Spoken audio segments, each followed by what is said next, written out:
प्रधानमंत्री मोदी कह रहे हैं कि जब आप वोट डालेंगे तो बजरंग बली का नारा मार के वोट डालना।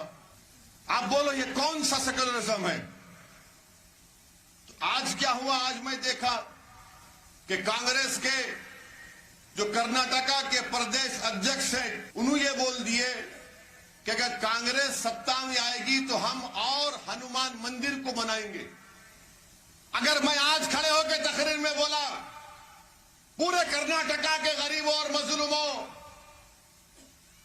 तुम 10 तारीख को वोट डालने जाएंगे तो पहले अल्लाह अकबर का नारा लगा के बटन दबाओ। हम बीजेपी को हराना चाहते हैं और हम उम्मीद करते हैं कि बीजेपी की सरकार कर्नाटका में नहीं बनेगी। मगर बीजेपी को हराना सिर्फ ओवैसी की जिम्मेदारी नहीं है।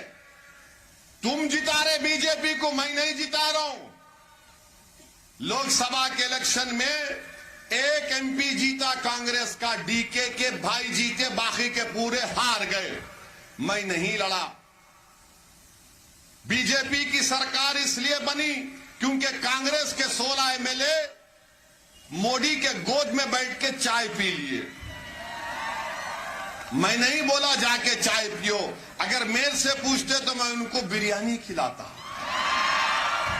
हम हमेशा मजलूमों के साथ थे, गरीबों के साथ थे, दलितों के साथ थे, अल्पसंख्यक समाज मुसलमानों के साथ थे। अगर कोई हिंदू पर भी जुल्म हो रहा तो वैसे उसके लिए बोलेगा। आज मैं एनकाउंटर के खिलाफ था और एनकाउंटर के खिलाफ रहूंगा।